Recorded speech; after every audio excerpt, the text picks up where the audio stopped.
સાબરકાંઠામાં છેલ્લા એક વર્ષથી નેશનલ હાઈવે 168Gની કામગીરી અત્યંત ધીમી ગતિએ ચાલતી હોવાથી રેવાસ ગામના લોકો મુશ્કેલીમાં મુકાયા છે।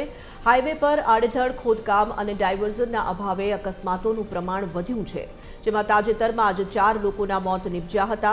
આ ઘટના બાદ જનતાનો સંયમ ખૂટતા મહિલાઓ અને ગ્રામજનોએ હાઈવે પર રામધૂન અને સૂત્રોચ્ચાર કરી ચક્કાજામ કર્યો હતો। જોકે સ્થાનિકોએ ચીમકી ઉચ્ચારી છે કે જો આગામી દિવસોમાં કામગીરીમાં વેગ નહીં આવે તો આંદોલન વધુ આક્રમક બનાવવામાં આવશે।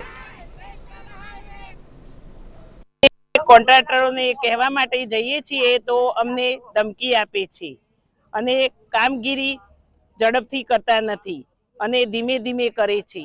આ કામ ચાલુ કર્યા 1 વર્ષ થવા આવ્યું પણ એ કામનો કોઈ નિકાલ આવ્યો નથી। 1 વર્ષથી પહેલા તો ટલ્લે ચરેલું છે, કોઈ કામ પ્રોપરલી થતું નથી। વારંવાર કમ્પ્લેનો કરવા છતાં કોન્ટ્રાક્ટરો કોઈ અમે રજૂઆતો કરી કોન્ટ્રાક્ટરોને તો કશું કામ પ્રોપરલી થતું નથી। પહેલા તો બીજું કે અમે જે સર્વિસ રોડ ઉપરથી પહેલા સર્વિસ રોડનો અમે જાતે જ અમે અહીંયા કેનાલ ઉપર થઈને આવતા હતા, તો આગળના વખતે અમે રજૂઆત કરી કે ભાઈ આ આમાં જોખમ છે, તો એમને આવી અને ખાડો ગોળી અને બંધ કરી દીધું।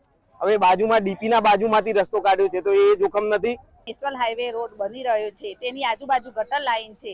અમે ગટર લાઈન ઉપર થઈને પસાર થતા હતા તો ગટર લાઈનનો રસ્તો પણ બંધ કરી દીધો છે અને અમારે દૂધ આપવા, સાબરદાના લેવા આવવું પડે, મિનરલ પાણી ભરવા આવવું જોઈએ, કરિયાણું લેવા જવું પડે, છોકરોને સ્કૂલમાં લેવા મૂકવા, ટ્યુશનમાં લેવા મૂકવા દિવસના 6 થી 7 ઓટા અમારે આ રસ્તા ઉપર થાય છે અને અકસ્માત પણ એવા સર્જાય છે। હમણાં 4 દિવસ પહેલા સમાજવાડી આગળ અમારે 4 જણાનું મોત થયું છે। નેશનલ હાઈવેની કામગીરી ઈડર તાલુકાના રેવાસ ગામના લોકો માટે માથાનો દુખાવો બની છે।